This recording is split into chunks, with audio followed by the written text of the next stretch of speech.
Aurtengo ez da urte ona izan ezti ekoizleentzat. Ukandugun udaberri hotza dela eta aurten gutxiago ekoiztu dute ezti ekoizleek. Batzuen kasuan 160 murriztuta ikusi dute haien uzta. 55-60 inguruan izan behar naiz. Horrek egan nahi du, kostuak berdintsuak direla.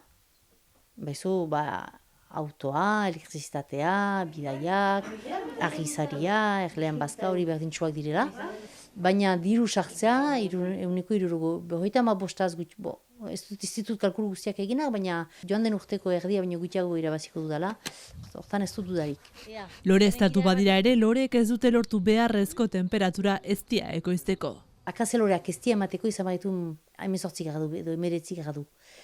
Eta beraz, 2-3 graduren gatik ezti bate ez dugu egin edo ez dute eginik udaberrian. Lehen eztiak maiatza hasieran ekoizten dira otsailean erleak aztu ondotik. Ondoren uztailean 1000 loreren txanda da eta abuztu bukaeran mendiko uztena. Aurten ordea azken horrek ere gutxi ekarri du.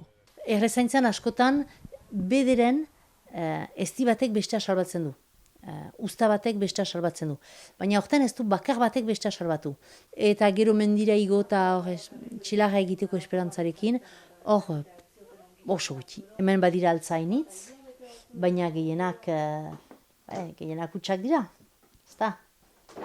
Hau begiratzen badugu, hemen ez da gramo bat ezti. Ez da fitxik. Aurtengo ezti uzta txarraren eraginez eztiaren prezioak goratzen ikusiko ditugu. Mikel Launtxainen kasuan 50 zentimo zigotzea erabaki du.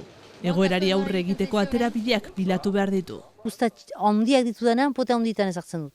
Uzta txikiak ditudanean orduan dena pote txikitan ezartzen dut.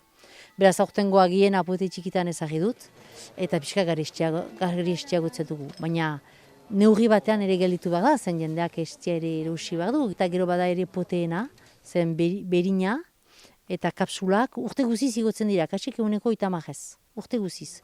Mikel Launtxain ez da bakarra eta bere hitzetan beste batzuen egoerari konparatua berea ez da intxarra. Baitut kolega batzu, beste erle batzuekin ari direnak, eta beraientzat udaberria oso kezkatuak ziren, zen eztia biltzeko ordez, erlezainek bazkatu behar izan dituzte erlea goxez ez hiltzeko. Klima aldaketa zer den ongi daki azkaineko ekoizleak. Eguraldiaren menpe dago bere lana, bere esku ez dagoen zerbait.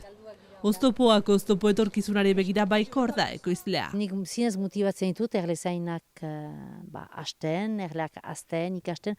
Nire ustez hori garrantzitsua da. Ikustea erleak gure beharra dutela orain arte betiku genuen beraien beharra, eta orain erleak dute gure beharra, beraz erleak hastean nire ustez oso garrantzitsua da. Beste urte batez eguraldia egokitu eta aurrera jo beharko dute iparraldeko ekoizleek.